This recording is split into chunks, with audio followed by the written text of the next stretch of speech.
This is my team selection for FPL Game Week 2. The new season has started with a bang for me. We're going to review my Game Week 1 team and then look at my Game Week 2 decisions, all my picks, my captaincy, where my head is at right now, brought to you in this one. Alright, so here's how we got on in Game Week 1. 65 points all out, 1.8 million rank, but rank doesn't really matter at this point of the game. Everything's really congested. There's like 2 or 3 points separating millions of and hundreds of thousands places, so don't really care too much about my rank at the moment. But I mean, it wasn't actually a stellar, overwhelming performance from my FPL team in Game Week 1. Only 4 players on the pitch with actually a return above 5 points, which isn't amazing, but it was more than enough. And the guy who carried me this week was Erling Haaland, captaincy. He bagged a lovely brace away to Wolves, 1.99 XG in just 73 minutes. And I reckon if he got the 90 minutes, he would have definitely got his opening day hat trick, and that would have been absolutely incredible. But I'm not going to complain with a brace. We beat Salah in Salah's best week, his best fixture in the first 3 weeks, so things are looking very positive for us. In terms of the other players, a little bit disappointed in my premiums, Palmer and Bukayo Saka. I thought they would do a little bit more defensively. Also, I thought I would have more clean sheets, and I was quite unlucky with Ezri Konsa, who did keep a clean sheet, but he also got sent off. And I do think Anthony Gordon was a little scumbag for that challenge, because the way he dived was like he got hooked around the neck when it was much less of an offense than he was making out. Probably still a red card, but still a little bit unlucky to get a red card in my Game Week 1 team. At least happy that he finished on 3, because if he conceded, it would have been less points. So 65 points all out. It's not too bad. Let's go and look at how the Game Week 2 team is setting up. Okay, so starting in the defense. And by the way, if you're enjoying the content on Thinking Cap this season, then make sure to hit that like button, hit subscribe. Into the defense, we got 1 free transfer, and my current plan is to roll this free transfer. I think it's very unlikely I make a move in this team. I'm going with a double Burnley defense at home to Sunderland. If you look at the historical records in this fixture, last season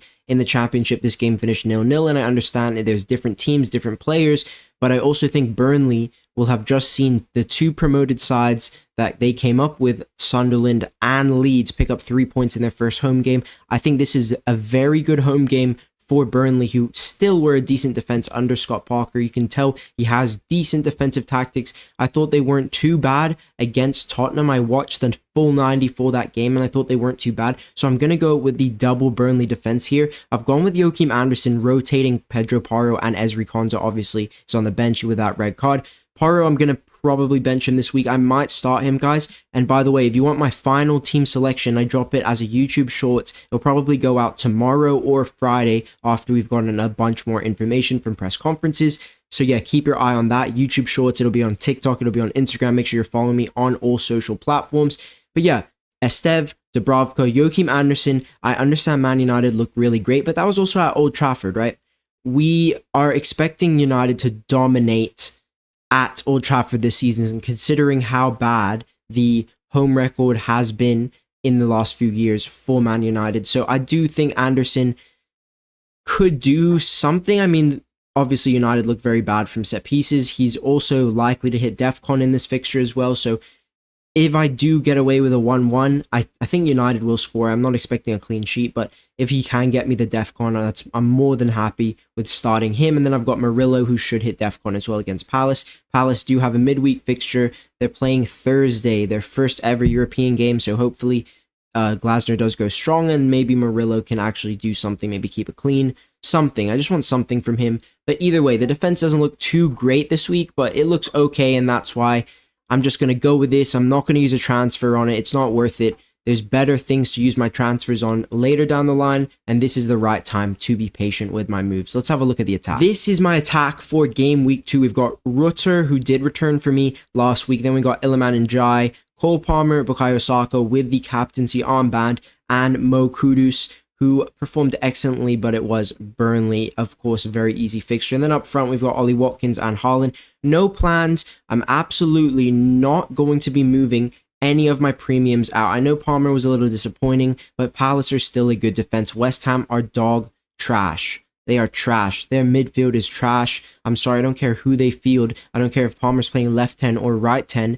There's no way I'm selling Palmer against that expected lineup. No way in a million years Palmer is staying in my team. I don't need to captain him because I have good options. I mean, look at my 4 premiums. Tottenham at home, Brentford away, West Ham away, and Leeds. That is gorgeous premium fixtures on offer this week. So hopefully I can pick the right captain.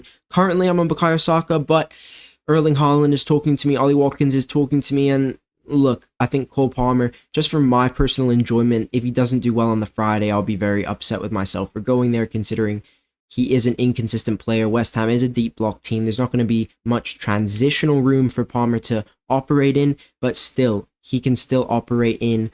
He'll get a lot of the ball against West Ham. I'm quite sure of that. And then the cheaper midfielders in and around that. Mo Kudus doesn't have a good fixture. I'm going to stay patient with him because Tottenham fixtures long-term are pretty good. Rutter, I'm happy to hold him because of what I saw from Everton. I thought they got peppered with shots. Leeds had decent XG as well against Everton, and I think Rutter could do something playing out of position 9. Hopefully he gets more minutes than he did last week, but I still think he's a good pick with some decent upside as well. Out of position midfielder playing number 9 for Brighton, obviously starting over Danny Welbeck last game, so I do think there is a lot of upside for Georgina Rutter. Njai is the one that I'm a little bit worried about, just because when Jack Grealish came on, Njai actually got shifted out to the right-hand side. I don't know if I love the right wing for Iliman Njai. I prefer him on the left, and I think if he's your talisman, if he's your project player, why are you forcing him out of position? Why not just keep him on the left wing? Because why are you prioritizing a 1-season loan of Jack Grealish over the future of your huge project, Iliman Njai, your next big attacker? You've given him the number 10 shirt, you've given him pens, but you're still playing him out of position. I don't really understand that from David Moyes.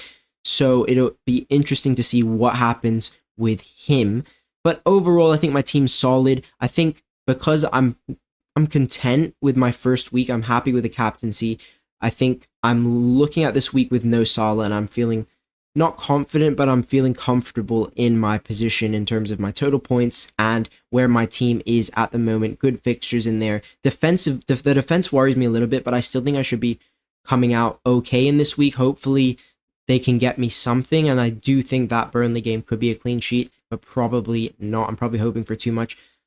Anyways, that is my team. Let me know what you think in the comment section down below, and on your way out, hit subscribe, like the video. I did do a podcast today, the day of recording this, with FPL Salah Abdul Rahman, the official correspondent of The Athletic, and also with my pod boys, FPL Cayman, FPL Stark, on the Peer Pressure podcast. Go check that out if you haven't seen it already, guys. Peace.